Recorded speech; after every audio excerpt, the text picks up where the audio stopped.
Seguimos, cambiamos de tema. Estamos en la tertulia de este viernes 3 de julio de 2020 con Gonzalo Pérez del Castillo, Susana Mangana, Juan Grompone y Alejandro Aval. Vamos para otro lado, por completo. El Ministerio de Educación y Cultura divulgó este martes el calendario de actividades con las cuales se homenajeará a Mario Benedetti, Julio César da Rosa e Idea Vilariño en el año en que se cumple el centenario de los 3 nacimientos. Durante este mes y hasta octubre habrá concursos, convocatorias, mesas redondas y exposiciones para celebrar y recordar la obra de los 3 autores integrantes de la llamada Generación del 45. A ustedes que en esta tertulia estos asuntos les interesa abordar, a ustedes, ¿cómo les resultó esta noticia? Juan, empiezo contigo. Cómo no, con mucho gusto. La idea era que cada uno opinara sobre ellos en forma libre, ¿verdad? Según me llegó. De modo que yo quiero decir que son 3 escritores muy diferentes. Da Rosa se dedicaba fundamentalmente a historias camperas, que por lo tanto no es de mi interés, excepto por su lugar en la literatura. Benedetti tiene un gran éxito internacional y nacional, especialmente como poeta. Es un escritor muy prolífico y sobre todo muy uruguayo. Creo que es demasiado uruguayo para mi gusto. La burocracia, la oficina, la izquierda tradicional no son temas que realmente me interesen mucho. Entonces quiero hablar de la tercera persona. Creo que Las Palmas sin duda se la lleva Idea de Vilariño, una gran poeta, de los mejores, que se encuentra entre los mejores escritores del Uruguay. Forma parte de un increíble grupo de mujeres poetas uruguayas que han dejado empequeñecidos a los hombres. Sus poemas de amor de 1958 se encuentran entre lo mejor de la poesía nacional y latinoamericana. Pienso que son por lo menos comparables a los poemas de amor de Neruda. Por supuesto, estos poemas son mucho mejores que su destinatario, ¿no? Todos sabemos que su destinatario era Onetti, ¿no? Y creo que lo mejor que hizo Onetti fue inspirar estos poemas en su vida. ¿Por dónde lo toman los demás? Gonzalo se ríe, contanos. No, me hizo gracia la puntada final que le dio Juan a Onetti, diciendo que eso era lo mejor que había hecho en su vida. Onetti es un escritor complejo para leer y para digerir. Es más, yo lo que más aprecio de Onetti son sus cuentos cortos, porque los puedo terminar sin caer en una depresión absoluta, aunque reconozco que es una de las personas que mejor escribe que yo he leído. Maneja el idioma español con una capacidad, con una ductilidad que es impresionante, pero los temas que él elige para profundizar son complicados. Ahora, yo la verdad es que viví tanto tiempo fuera del Uruguay que yo no soy uno de esos uruguayos que venera a la generación del 45, fundamentalmente porque no la conozco muy bien. Y lo poco que sí conozco, o sus integrantes que conozco, me han resultado ser tan distintos uno del otro. Juan dijo que estos 3 que estamos celebrando hoy son distintos, pero todos eran distintos. Había muy pocas cosas en común de esa generación que es tan renombrada aquí en el Uruguay. Por lo tanto, es difícil, es muy difícil para mí calificar y entender qué fue lo que aportó. Aportó en muchos campos, pero muy distinto. Benedetti, por ejemplo, que yo, a diferencia de Juan, lo he leído mucho y me ha entretenido mucho, y por supuesto estando en el extranjero, los cuentos de oficina y los cuentos tan uruguayos me entusiasmaban. Yo creo que a Benedetti tal vez yo le criticaría que como un intelectual no hizo la autocrítica suficiente, y tuvo tiempo para hacerla porque Mario Benedetti fallece en el 2009, creo. Y ya en el 2009 el mundo había dado varias vueltas, y ya muchos de los que en la juventud pensábamos que el mundo iba hacia el socialismo y que necesitábamos ir hacia un mundo más igualitario, más humano, y por lo tanto nos entusiasmaban y ciertas ideas. Ya en el año 2009, muchas de esas ideas estaban perimidas. Ya nos habíamos dado cuenta que no era por ahí la cosa. Jean-Paul Sartre entró en la misma onda, no pudo hacer una autocrítica real porque murió en 1980. Pero Benedetti, por ejemplo, que se alineó con los revolucionarios, incluso con la guerrilla, Benedetti, yo creo que antes de morir debería haber hecho una autocrítica, porque yo creo que eso es lo que se tiene que esperar de un intelectual. Y Benedetti era lo suficientemente capaz e inteligente como para haber dado algunos lineamientos que creo que hubieran sido muy buenos para toda la izquierda uruguaya. Si él hubiera tenido la capacidad de hacer esa autocrítica y decir, bueno, en esto estábamos bien inspirados, pero el camino que elegimos era un camino equivocado. No sabíamos realmente qué era lo que pasaba atrás de la cortina de hierro, no sabíamos realmente qué era lo que pasaba en China, en la China de Mao, que todos admirábamos porque había sacado ese país continente de la absoluta miseria y de la guerra del opio y había hecho un país decente y digno. Pero atrás de eso había muchas cosas que yo creo que un intelectual no puede dejar pasar. Y yo creo que si yo tuviera que hacerle una crítica, bueno, en este caso a Benedetti, no a toda la generación del 45, porque después sí conocí a Carlos Maggi, Maneco Flores Mora, era gente que tenían ideas distintas, incluso políticamente. Pero a Benedetti sí, yo creo que es una pena, y yo hubiera esperado de él como intelectual que era, que hubiera hecho algún aporte mayor en ese sentido. La noticia de esta semana es interesante porque recordemos que hace pocos días se estaba discutiendo a propósito del Día del Patrimonio de este año, si debía estar dedicado o no a Mario Benedetti, porque aparentemente esa era la intención de las autoridades del gobierno anterior cuando pensaban en este año 2020, algo que por lo visto no quedó plasmado oficialmente, nunca se resolvió de manera definitiva. Las autoridades nuevas no fueron por ese camino y eligieron otro asunto, eligieron otro tema, otro personaje como referencia, más por el lado de la medicina que por el lado de la literatura. La discusión era Benedetti sí o no para el Día del Patrimonio. Ahora lo que desde el Ministerio de Educación y Cultura se lanza es un homenaje que incluye a Benedetti, pero que abarca a otros dos nombres también, que en principio no figuraban en esos debates, ¿no? El nombre de Julio da Rosa, el nombre de Idea Vilariño. No sé si quieren seguir por ahí, Alejandro. Bueno, mira, Emiliano y compañeros, yo lo primero que sobre la base de lo que está hablando Emiliano recién, quisiera decir es que me parece muy bien el homenaje a estas tres personas, es una oportunidad razonable porque es el centenario.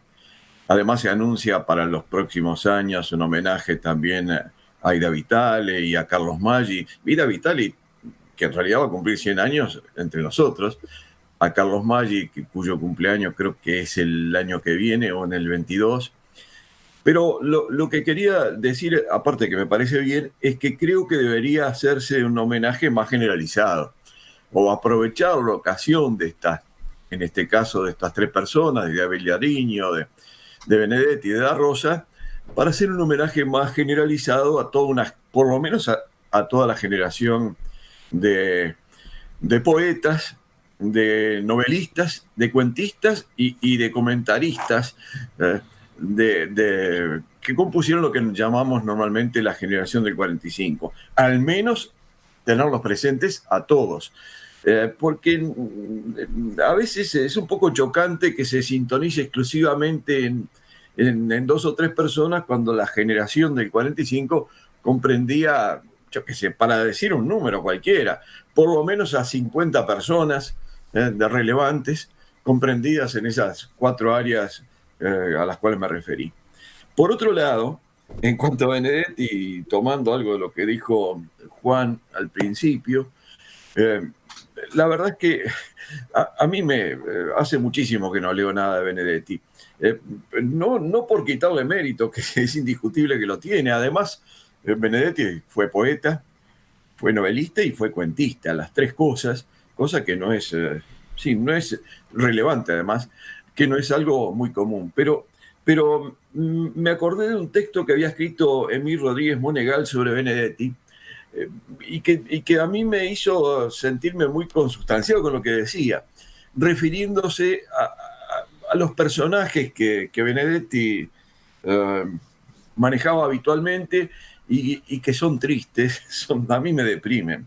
Decía Rodríguez Monegal que son siempre un montevideano de clase media, mediocre y lúcidamente consciente de su mediocridad, desvitalizado, con miedo a vivir, resentido hasta contra sí mismo, quejoso del país y de los otros, egoísta por la incapacidad de comunicarse, de entregarse entera a una pasión, candidato al suicidio, si no suicida vocacional. El personaje de Benedetti, no él, sino sus personajes, cambia de edad y de nombre, de condición social y de esperanzas superficiales, pero en su entraña es siempre el mismo.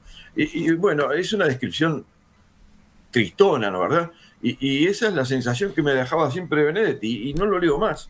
Un poco con Onetti pasa algo parecido, pero es quizás distinto. Susana.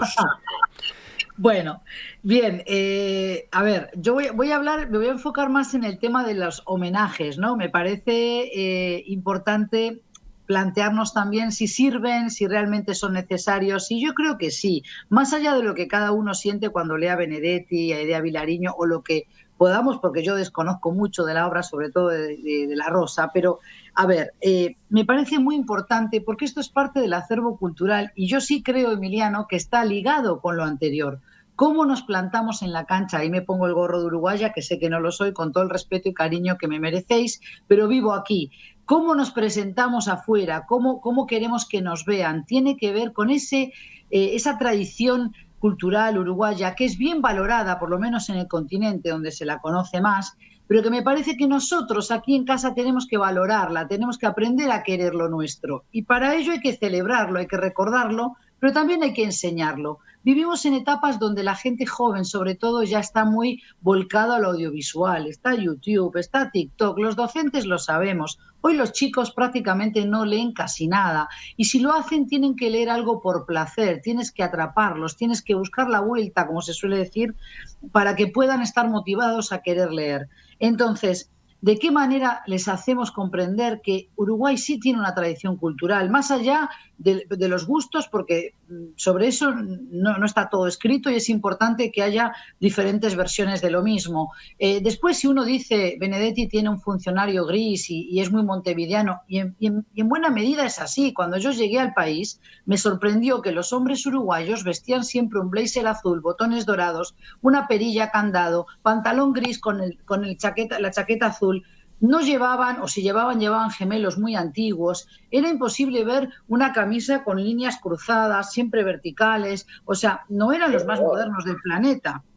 A ver, vamos a decir la verdad. Y si tú preguntas a una persona qué color compras de ropa, te dicen, ¡y el negro que va con todo! ¿Verdad? Entonces, el va con todo se extiende mucho. Estoy haciendo una caricatura, ya incluso hay anuncios que dicen el nuevo uruguayo. Pero bueno, centrándome en los homenajes, a mí siempre me sorprende cuando voy a esos países que yo estudio, investigo, cómo veneran personas jóvenes, cómo se descargan poemas. Por ejemplo, de Hafez, un poeta del siglo XIV de Irán, pero también Nizami, que escribía en voz persa, pero que es originario de Ganja, en Azerbaiyán, del siglo XIII. Y cómo todavía hasta hoy día se los recuerda y se los valora, cómo hay estaciones de metro ideadas en base a su obra y que llevan su nombre. Entonces, no alcanza solo con el homenaje. Pero ahora se anuncian estos homenajes, tendrán lugar estos homenajes. Esa es la noticia, ¿no? Sí, y yo lo que creo es que es importante que se dé el homenaje, pero que también busquémosle la vuelta para que las generaciones más jóvenes justamente aprendan a encariñarse con lo que es tradición del Uruguay, que la tiene, porque el acervo cultural de un país es también lo que lo hace grande. Las humanidades, a las cuales yo tanto me dedico, tantas veces denostadas, son las que te salvan una negociación, porque la negociación y las técnicas de negociación y el tema del marketing y todo eso hay que enseñarlo, y competitividad y economía, macro, micro. Pero finalmente las habilidades blandas vienen por el lado de las humanidades. Entonces, a ver, el tener sintonía con tu interlocutor, si tú sabes conquistarle el corazón a tu socio comercial o al que vas a hacer una joint venture en China, por ese lado vas a poder capitalizar. Entonces, en definitiva, ¿cuál es el tema? Que los homenajes deben realizarse, pero tienen que estar enfocados en especial en los más jóvenes, en el público más joven. No solo, a ver, las personas que ya leen de por sí a Benedetti o que son forofos o fans de Idea Vilariño seguramente vayan a ir. Las personas adultas y cultas en Uruguay no necesitan demasiado estímulo y para ello la muestra de que hay una oferta cultural muy amplia, pero los jóvenes también necesitan apropiarse de ese acervo cultural. A ver. Ahí es donde yo veo la dificultad. Volvemos a Juan entonces, volvemos a quien arrancó. Tú hablaste al principio de cada uno de los nombres que van a ser objeto del homenaje. Sí. Sobre el homenaje en sí mismo, sobre estas cuestiones que ahora aparecieron en la charla, ¿qué decís? Bueno, yo creo que sí, que los homenajes hay que hacerlos. Lamento que los homenajes no se hagan en vida, porque creo que serían mucho mejores los homenajes en vida que post-mortem, ¿no? De modo que creo que estoy de acuerdo que hay que recordar los valores. En el Uruguay en general hay una especie de descuidos con eso, es decir, estamos esperando que la gente se muera para decirle lo bueno que eran, ¿no? Creo que en realidad es un defecto nacional, ¿no? Y esto de que al principio o hace poco estábamos todos enfocados en la discusión sobre Benedetti, sí o no, sobre cómo había que homenajear a Benedetti en sus 100 años, ¿cómo lo ves ahora cuando lo que se resuelve es un homenaje triple? Y bueno, es una buena salida, una ingeniosa salida del gobierno para homenajear a Benedetti sin homenajearlo, ¿no? Poniéndolo en un trío, especialmente con La Rosa, por ejemplo, o con Vilariño, ¿no? Que no representan lo mismo que Benedetti, ¿no? Desde el punto de vista político. Gonzalo, ¿por ahí o por otro lado? Yo quiero discrepar con Susana. Totalmente. A mí me parece que la forma en que se visten las mujeres uruguayas y los hombres uruguayos es correcta.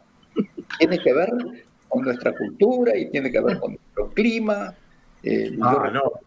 Todas las mujeres de negro, eso es verdad, y los hombres de traje azul oscuro.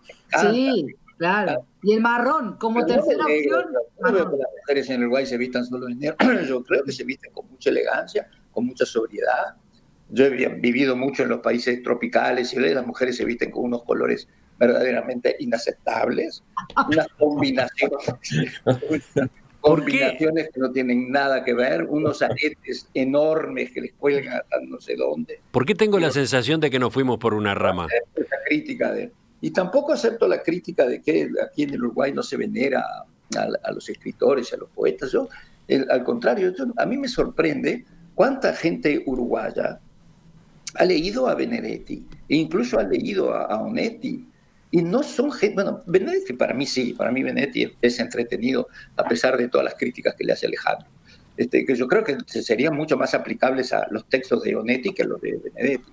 Esto de que la grisura y el pesimismo pero a mí me llama la atención cuántos uruguayos lo han leído y no solo intelectuales. Si tú hablas con uruguayos profesionales, normales, gente incluso no profesional. Y la gente ha leído. Yo creo que en el Uruguay hay una veneración por la cultura que aquí se ha generado. No solo eso, también los pintores. Los uruguayos conocen la producción artística nuestra.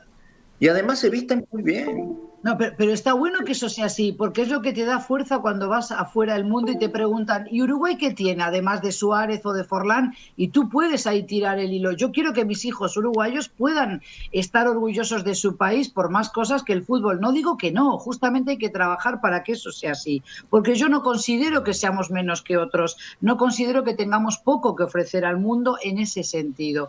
Creo que... A ver, siempre habrá gente que cuestione el gasto en lo cultural, porque yo no lo veo como un gasto, sino una inversión, como se suele decir, como una frase cliché. Pero es que es así. Los países que no tienen una espalda cultural fuerte no se presentan al mundo, tendrán un colchón mullido financieramente hablando, caso de Arabia Saudí, por ejemplo. Pero ¿cuántos poetas tienen? ¿A cuántos han dejado escribir libremente? ¿Cuántos poemas de amor han escrito las mujeres saudíes? Bueno, pero decía Gonzalo que a él le sorprende cuánta gente ha leído a Benedetti.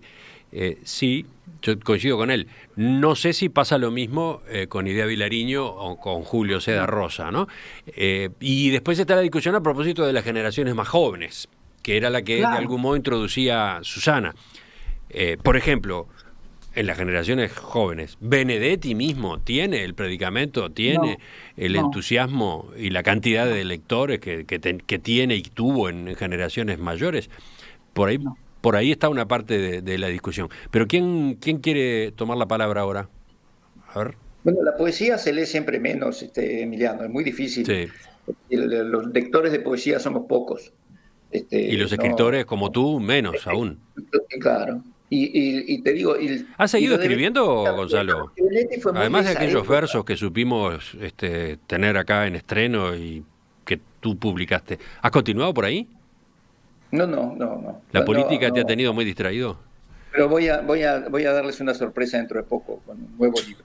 Pero entonces seguiste escribiendo. Sí, por supuesto. Me inspiro en las tertulias y escribo. Alejandro. En las contradicciones, en la rabia y en las cosas en que me atacan, todo eso me estimula a responder. No nos mates con un poema gris ahora. Vas a ver. Alejandro. Cuando tenía, digamos, 17 años o algo así, intenté escribir algunos versos, inspirado sobre todo por un par de profesores que había tenido en preparatorios y que nos habían enseñado a leer con ganas y tratar de entender y comprender la poesía. Un fracaso, ¿no? Un fracaso, y naturalmente que abandoné eso a los pocos meses de mis intentos, que ni siquiera creo los tengo guardados por ahí en la carpeta. Así que, bueno, ya, por ese lado no. Ahora, vuelvo de vuelta al centro de la cosa, si me das un minuto. Sí, y más vale que volvamos al centro de la cosa. Yo quiero volver Sí, también. es que los homenajes están bien. Es cierto que lo que dice Juan de que, bueno, quizás se haya tratado de cumplir con el propósito del gobierno anterior al incluirlo en un homenaje, pero con menos trascendencia porque ahora es más colectivo. Yo creo, lo que dije al principio, debería ser aún más colectivo el homenaje. Me parece que hasta termina siendo ignorar a todos los demás que integraron la generación del 45, dado que por lo menos hay que centrarlo en algo, centrémoslo en la generación del 45.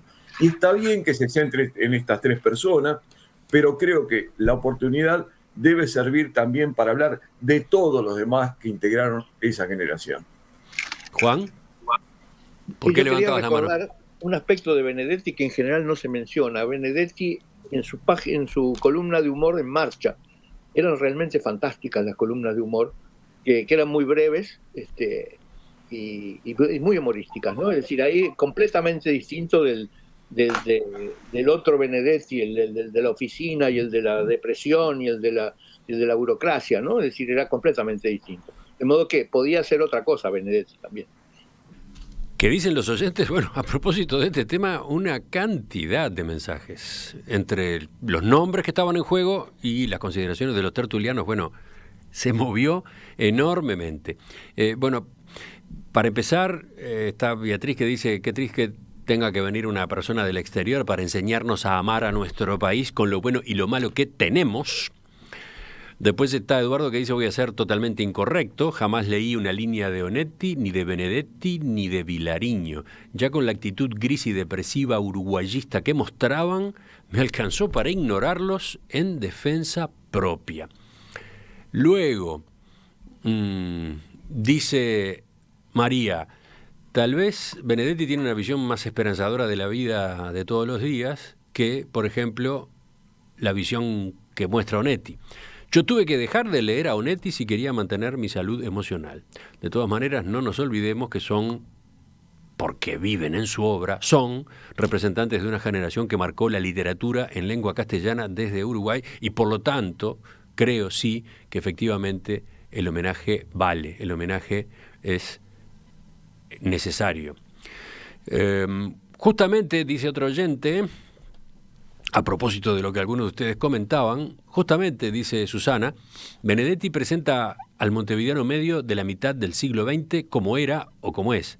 Eso no es un demérito de Benedetti. Él lo que estaba planteando era una foto. Logra mostrarnos cómo somos, aunque eso no nos guste, es una virtud en el caso de un escritor.